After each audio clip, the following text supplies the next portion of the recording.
that I just need help. I was like crying like a baby because then the horrors I saw in the way were still fresh in my memory. 30-year-old Desmond Mukuru is a University of Customs and Finance student in Dnipro. He's from Anambra State, Nigeria, who was just 3 months into his first semester in Ukraine when the Russians invaded the country, creating a humanitarian crisis, forcing millions of people to leave their lives in Ukraine out of fear for their safety. Mukuru says his family sacrificed everything for him to go to school. My mom even sold her land, our family land, just to raise money for me to go to Ukraine to study. As he tried to escape Ukraine, he encountered skyrocketing prices, including a bus fare, he says, that was about 5 times the usual cost, which exhausted his financial resources. This is just Mukuru's story. There were thousands of others also leaving Ukraine, including 26-year-old Corinne Sky, a medical student at Dnipro Medical Institute in Dnipro, Ukraine. But when I was in Ukraine, I had no idea that this had actually turned into a movement or a cause. According to the BBC, up to 76,000 international students were in Ukraine, mostly of African and Asian descent, and 16,000 of them were African. Sky documented her escape on Twitter, seen here. She posted when she made it to the Romanian border, but she knew thousands of other black students were having a harder time. Please, let us go. Please, let us go. We do not want to be a part of your war. We appeal to you. Please help us. Thank you. Sky started posting resources on Twitter and organized a fundraising effort for students still stuck in Ukraine. Takombo Korki, who's in London, England, saw Sky's post requesting help. There was a range of emotions that I went through seeing what was happening, anger, just annoyance that this keeps happening to us, irrespective of where we are in the world. In a matter of days, Korki, Sky, and Patricia Daly forged a friendship online, founded on the principle of helping black students in need. They knew they had several obstacles ahead of them, including avoiding being perceived as a scam operation as they asked for money. They formed the Black Women for Black Lives group, made up of volunteers, many of which have full-time jobs and are mothers.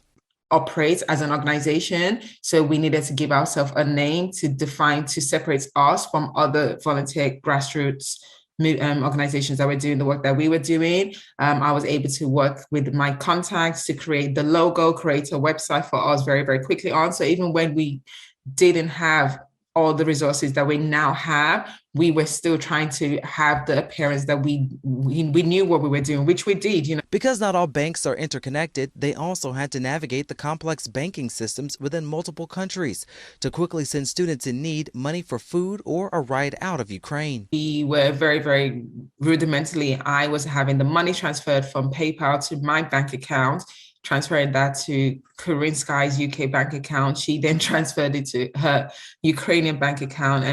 In Ukraine, you can't, there's no Cash App, there's no PayPal. There's PayPal now, but at that time, there was no PayPal, no Cash App. The only way to send money is via bank transfer. A lot of the Western Unions and the MoneyGrams, they'd run out of money. So it was like, okay, now I'm going to have to like step in a way that I'm, you know, brokering the transfers between the people so that people can get their money quickly. The group says they created a verification system where students requesting financial assistance complete an application on their website, which has already exceeded 600 requests in a single day. One way that we realized the best way to vet people is if they have a Ukrainian bank account, because in order to have a Ukrainian bank account, you need to have a Ukrainian like a residence permit. So that literally shows that you are in Ukraine, and most people in Ukraine, they have that. If for some reason that you don't have your Ukrainian bank account yet, there's like your student ID, there's other ways to prove, or your residence permit. Korki says transparency is important to them, which is why they posted several of their money transactions to their social media accounts for all to see. She says they've raised hundreds of thousands of dollars to help students, and she also says many of the students either went back to their native countries and parts of Africa or to Western Europe. But we have supported students from South Africa, from Zimbabwe, from Tanzania, from and also it depends on the region. So the swimming students we found were mainly from the same English-speaking countries around West Africa, South Africa, and East Africa. But in Kherson, what we are discovering is many of them are from the French-speaking and Portuguese-speaking regions. Quickie shared some of the grateful feedback from students helped out of Ukraine online, including this video of students on board a train on their way to Hungary. Desmond Mukuru also posted a thank you message. And I want to say a very big thank you to all the Black women who helped us. Mukuru says the Black Women for Black Lives group stepped in just in the nick of time as he spent most all of his money to leave Ukraine, leaving him little choice but to sleep on the train station floor in Poland. Fortunately, the Black Women's group helped him find a place to stay. He says he was very depressed and it was taking a toll on him mentally. Thing that the Black women did for me that I will be grateful for was when I was so down and I almost threw in the towel. I hope you understand what I meant. I almost threw in the towel because I lost my education. Mukuru is now in Germany, living in an apartment. He says he's still trying to figure out what's next, although his education pursuits will guide that decision. Meanwhile, for 26-year-old Corinne Sky, she's back with her parents in Leicester, UK, along with her husband and 1-year-old daughter. She was into her second year of medical school with hopes to lead a good life for her family, but now her academic future is uncertain as the war in Ukraine rages on. We don't take transfer students. We'd have to reapply and start from year one.